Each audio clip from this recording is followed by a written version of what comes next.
Situation can change, but principles don't change. So we try to teach people leadership principles that are biblically based. And these people begin to take these principles and apply them to particular situations through what we call experiential learning, learning by experience. And people see the difference. Like people having little groups, took 7 leadership and apply it to those little groups by building teamwork and involving team members into the decision making. And people saw, like, people begin to buy into their vision, and they begin to be, I mean, they saw a lot of differences. Even churches, they bought the 7 leadership idea, and they involved that in their ministry, and they saw everybody in the ministry was on board. They felt a part, they have a saying, and so forth. And leaders have changed their perception. Instead of being at the top, they saw themselves as the one at the feet of the table and washing the feet of those they led. And then, I mean, people begin to think differently and say, I mean, this is strange. So that I can tell you that in Africa, it's actually the other way around. But we must always believe and stand for something. I mean, we must be convicted that this is right. We must be convicted that this is the truth, and we must be willing to stand for it. This is why we have to go upstream, because if we want transformation, true transformation, if we want true change to take place, I mean, as leaders, we must be willing to go upstream and not to flow with everybody. See, because as leader, if you are afraid of opposition, if you are afraid of confrontation, you can't change nothing. You can't impact anybody. So you must be convicted first.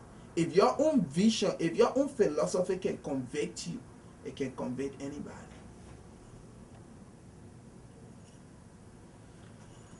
Well, my leadership principles actually are based on some of the teaching of Dr. Miles Monroe. He's one of my best, teacher on leadership, and some of his principles are very, very, very good, and they are biblically based. And I also look at the principles that is being propounded by Joseph Miser. He's a teacher on leadership, and I mean, I've been blessed really by his teaching. But the greatest of all, I build my leadership principles, or my greatest coach on leadership is Jesus Christ himself. When you look in scripture and you see how he just took 12 men, 12 worthless men that didn't even know their own importance or value, uneducated men.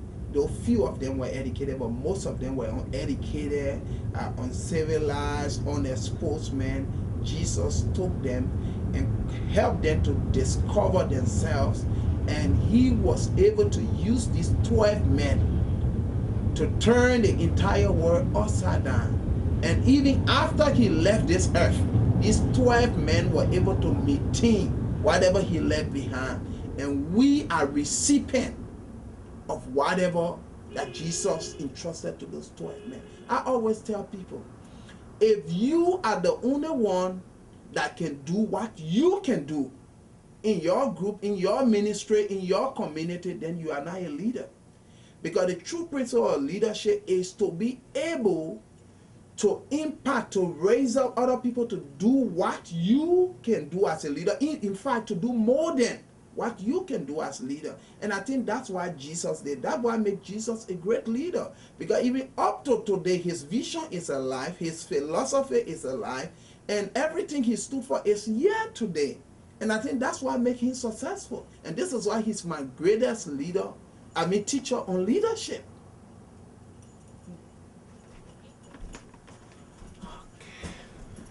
Hey, Professor Bruce Main, yay! Wow, Bishop Jones, awesome. I was just at a compassion conference, and I was speaking to a lot of those that came out to help support Africa. And I was like telling them that actually what Africa need right now is not aid in terms of gifts. What Africa need right now is empowerment. And I was talking about empowerment in terms of leadership.